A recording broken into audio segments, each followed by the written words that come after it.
जो प्रॉब्लम है वो देखते हैं।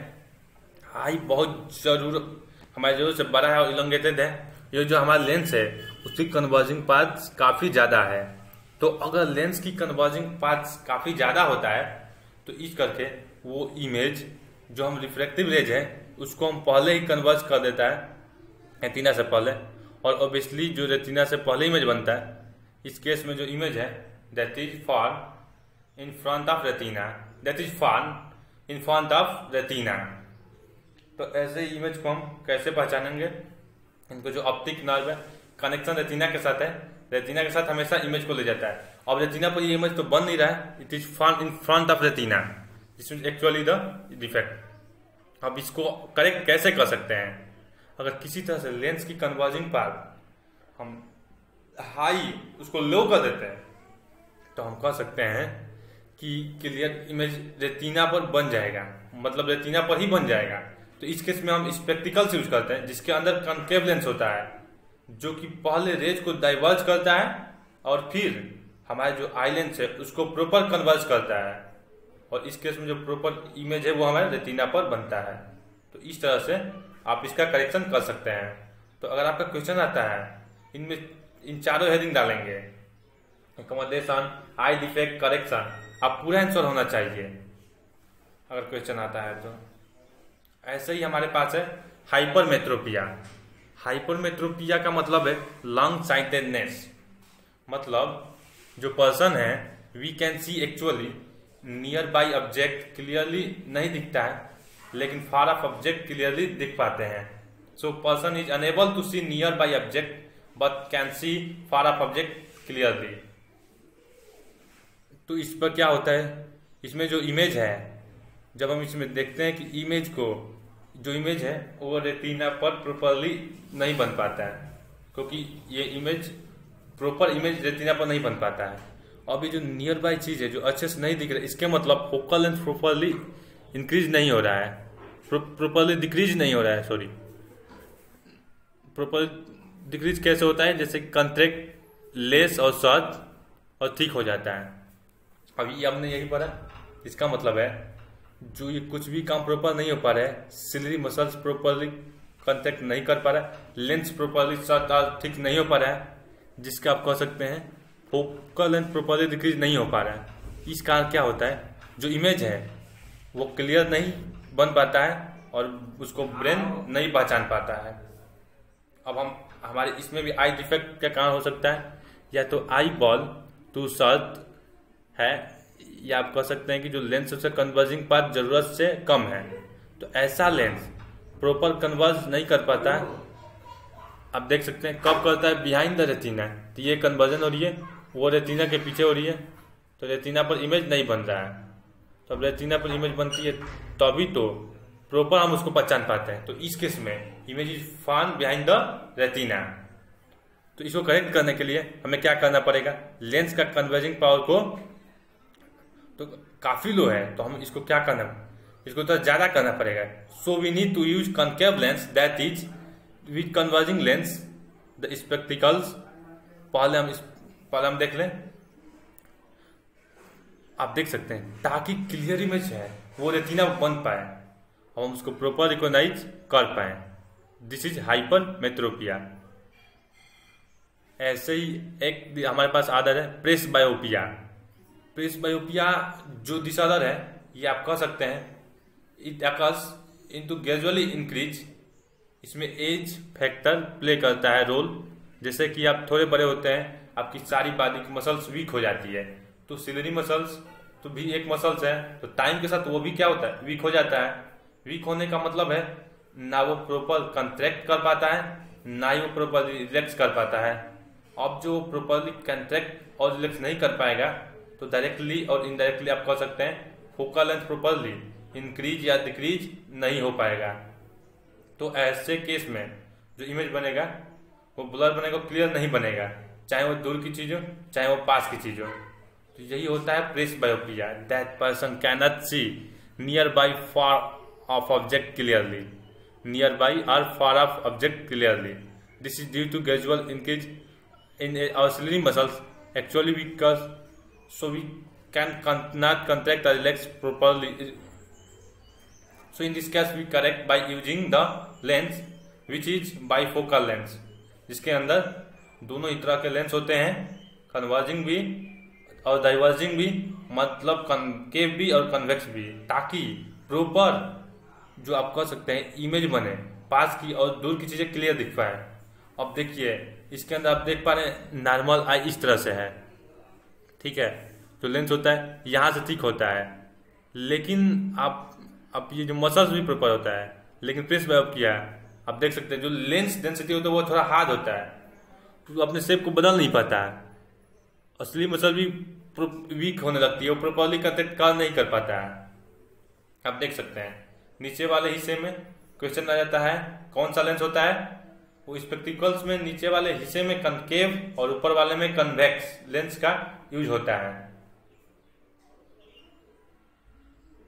Now what is advantage of having two eyes, आपको पता है, जिसको आप फिगर में देख पा रहे हैं, बहुत ही सुंदर ये आंखें हैं, तो हमारे सब में दो आंखें हैं, तो what is advantage of having two eyes, तो यहाँ पर एक हॉरिजॉन्टल व्यू देख होता है, दूसरा जो हमारे आईज है they are actually separated by few centimetre, या कुछ डिस्टेंस है आई के बीच में, तो इसलिए हम किसी भी ऑब्जेक्ट को डेप्थ को प्रॉपरली जज कर पाते हैं।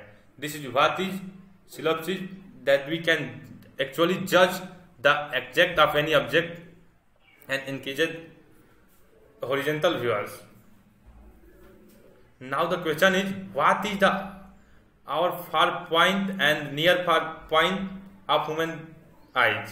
आप देख सकते हैं हमारे आई का फार पॉइंट कितने दूर देख सकते हैं, फार पॉइंट इन्फिनिटी और नियर पॉइंट 25 सेंटीमीटर आप देख सकते हैं।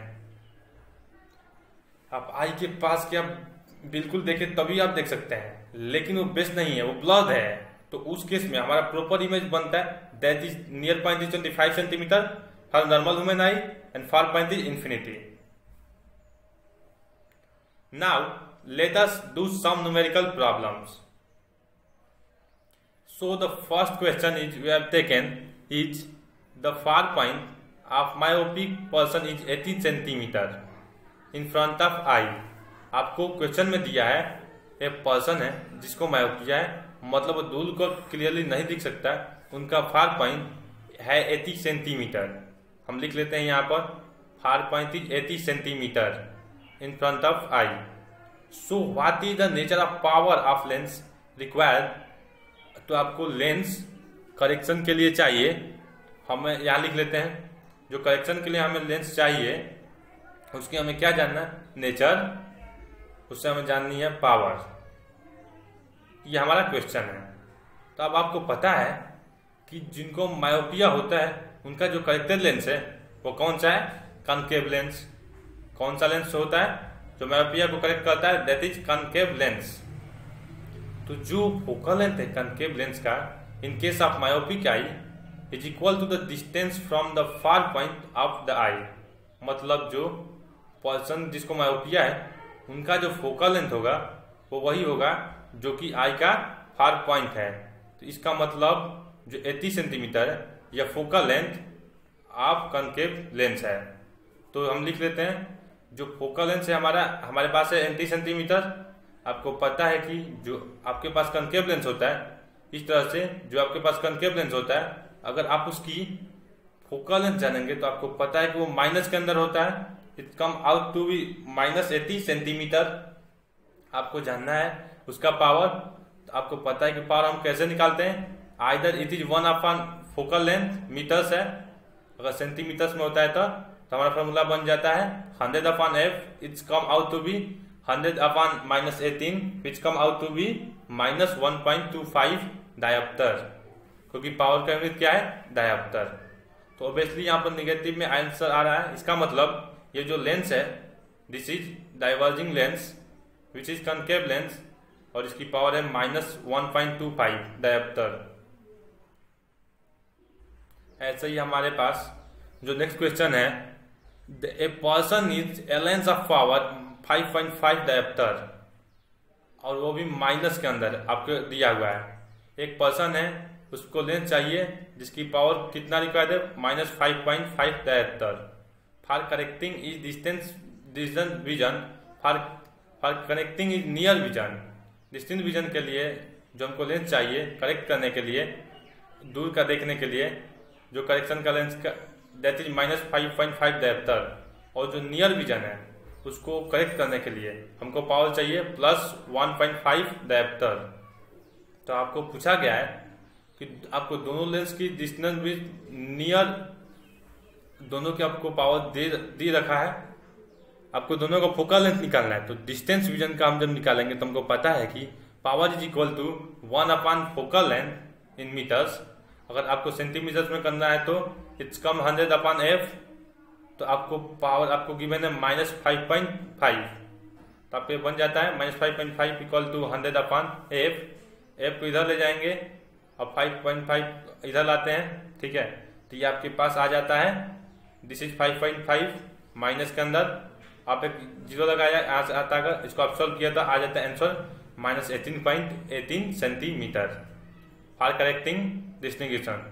ऐसे नियर बाई विजन का कर लेते हैं। आपके पास पावर दिया है +1.5 डायप्टर, हमें सेंटीमीटर में निकालना है तो 100/f ले लेते हैं। तो f आपके पास हो जाता है 100/1.5, डेसिमल रिमूव करते हैं। अब इसको जब सोल्व करेंगे तो आपका आंसर आ जाएगा प्लस में 6.66 सेंटीमीटर, 66.66 सेंटीमीटर। इस तरह से आपका आंसर आ गया। एक और क्वेश्चन है हमारे पास, the near point of hypermetropic eye. एक पर्सन है, उनका जो नियर पॉइंट है वो क्या है, हाइपरमेट्रोपिया में 1 मीटर।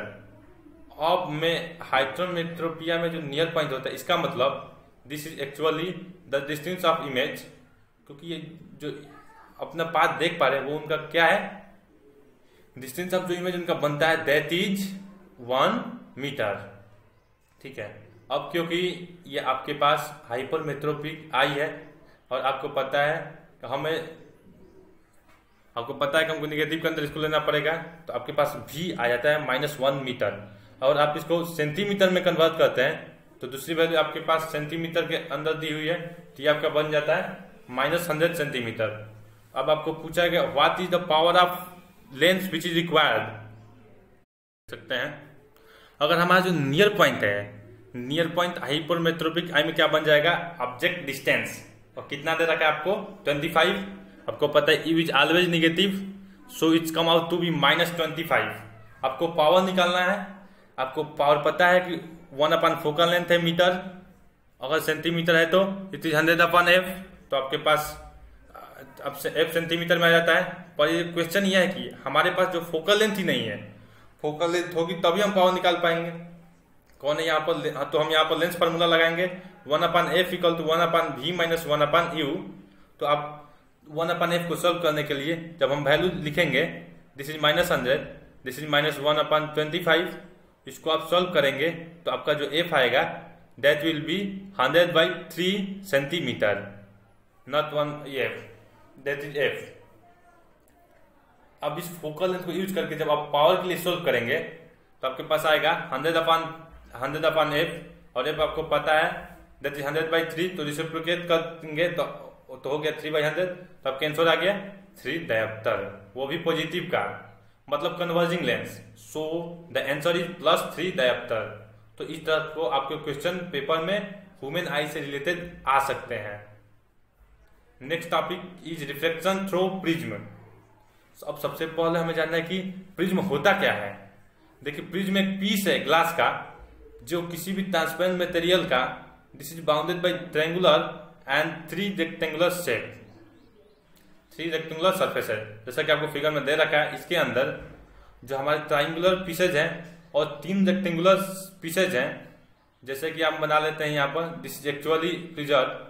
तो इसके पीछे आप पीछा बना लें ऐसे, तो ये आपके पास इस तरह से दिस इज प्रिज्म, इसको भी आप ज्वाइन कर लेते हैं। तो अब हम इसको प्रिज्म कहते हैं, मतलब ये पीस ऑफ ग्लास है, कोई ट्रांसपेरेंट मटेरियल है एक्चुअली। अब इसमें हमारे पास कुछ डिफिनेशन है। देखिए, जो रेक्टेंगुलर सरफेस है उनको हम क्या बोलते हैं, रिफ्लेक्टिंग सरफेस है। जैसे कि आपके पास ये रिफ्लेक्टिंग सरफेसेज है, ये रिफ्लेक्टिंग सरफेस है, ये जो लोअर साइड में आप देख पा रहे हैं, this is actually base of prism. अब ये जो लाइंस है जिसको हम ज्वाइन कर रहे हैं, ठीक है, in the light along the two reflecting surface join, that is called as reflecting the edge. This is reflecting edge. जहां पर भी ज्वाइन हो रहा है वो हमारी सारी क्या है, रिफ्लेक्टिंग एजेस। और दो रिफ्लेक्टिंग सरफेस के बीच में जो एंगल है, जो इसे ये हो गया, इनको हम क्या बोलते हैं, this is actually the angle of prism, और आप इनको रिफ्लेक्टिंग एंगल भी बोल सकते हैं।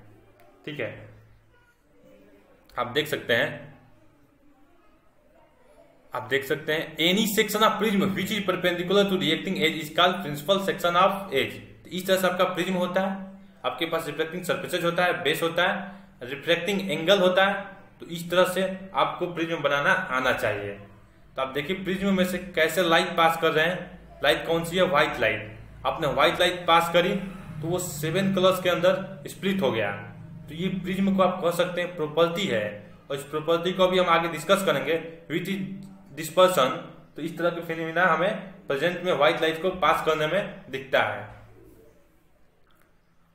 तो अगर आपको आई के show now reflection through a prism, आप एक प्रिज्म बना लेंगे इस तरह से। दिस इज प्रिज्म, ग्लास का पीस, और इसके अंदर लेंस से एक यहां से रे इंटर कर रहा है। तो ये जो इंटर रे कर रहा है ये incident ray, this is point of incident, और ये इस तरह से रिफ्लेक्ट हो जाएगा। क्योंकि ये प्रिज्म में से पास करे तो obviously it is going to straight line path. अगर हम पॉइंट ऑफ इंसिडेंट से नॉर्मल रे ड्रॉप करें तो ये आपकी नॉर्मल रे आ जाता है, this is normal ray, and और ये आपका हो जाता है एंगल ऑफ इंसिडेंस। अब इस सरफेस के लिए ये जो है this is point of incidence. ठीक है, ये जो ऑब्वियसली यहाँ पर ग्लास में से एयर के अंदर जा रहा है, it will be again reflect. ये आपका हो गया रिफ्लेक्टिंग रे, हम लेकिन पर यहाँ पर हम उसको इमर्जेंट रे कहेंगे क्योंकि ये प्रिज्म में से बाहर आ रहा है। अगर आप नॉर्मल ड्रॉप करें तो ऐसे रे यहां से भी नॉर्मल रे हो गया, और ये आपके पास एंगल ऑफ इमर्जेंट हो गया, and this is angle of reflection.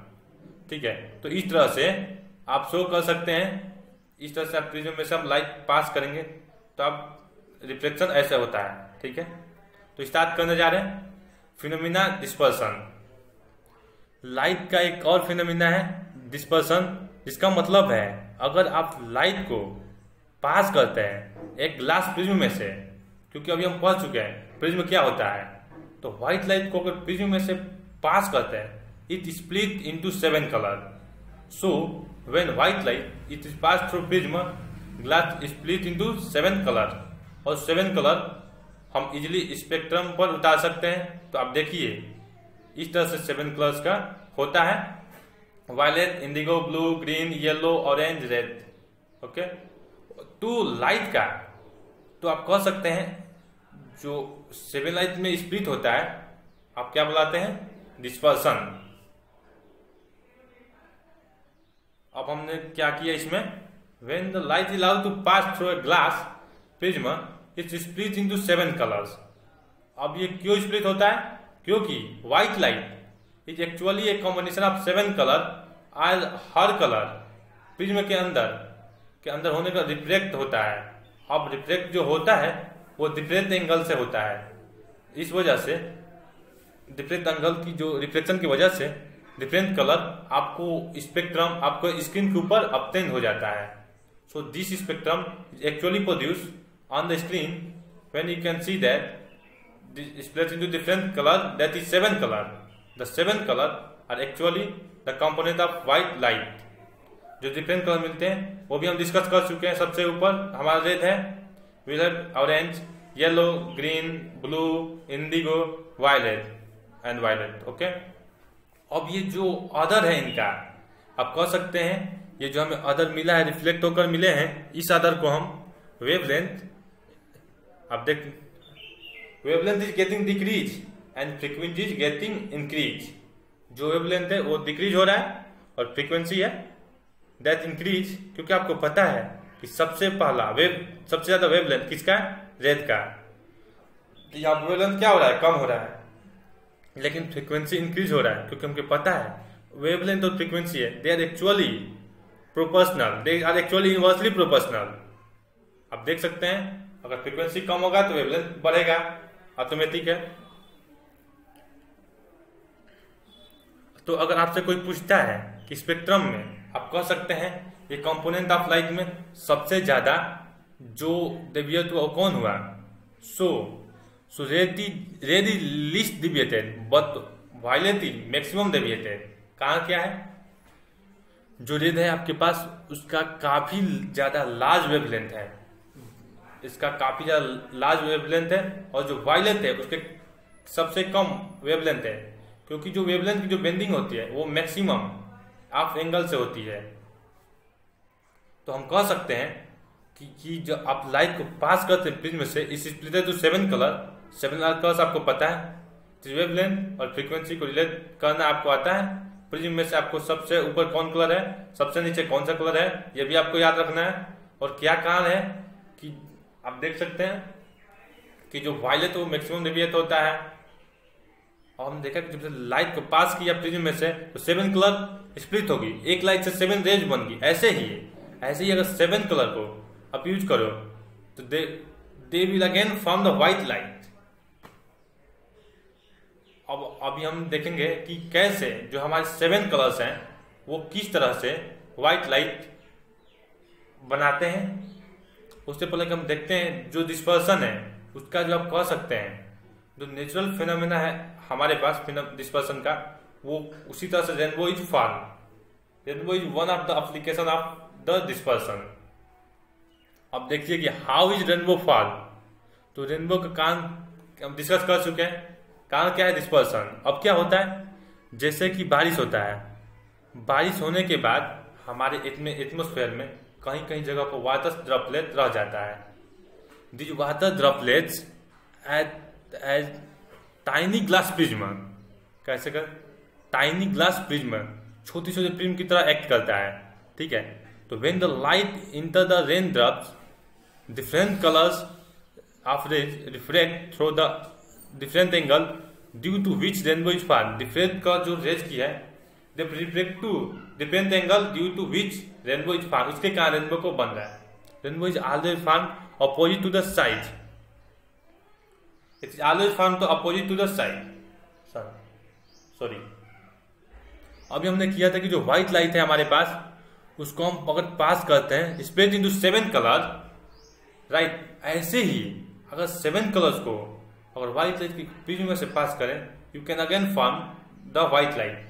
लेकिन आपको करना क्या है, अगर एक प्रिज्म को आप इस तरह से रखें और दूसरे को इन्वर्टेड करके रखे हैं, दूसरे को आप कैसे रखना है, इन्वर्टेड, तो आप जब व्हाइट लाइट पास करेंगे 7 कलर्स में से स्प्लिट हो गया, ये 7 कलर्स हमें इन्वर्टेड प्रिज्म से पास हुआ, they will actually recombine and you get from white light. ठीक है, दिस इज व्हाइट लाइट। तो इसका मतलब व्हाइट लाइट कॉम्प्लेक्स भी कर सकता है, जिसको आपने डिस्पर्सन बोला। और ये जो कलर है, you can again from the white light which is called as recombination. Next we have atmospheric reflection.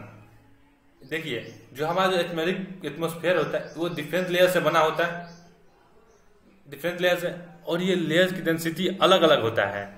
जैसे कि आपके पास एक सन है, सन के पास वाले जो लेयर है वो ऑब्वियसली हॉट होता है। अब सन लेयर के कारण उसको हम क्या बोलते हैं, रेयर, पार्टिकल दूर दूर होते हैं। अब इसके नीचे जो लेयर होगा उसको कंपैरेटिवली लेस होगी, और इसके जो नीचे वो और लेस होगा।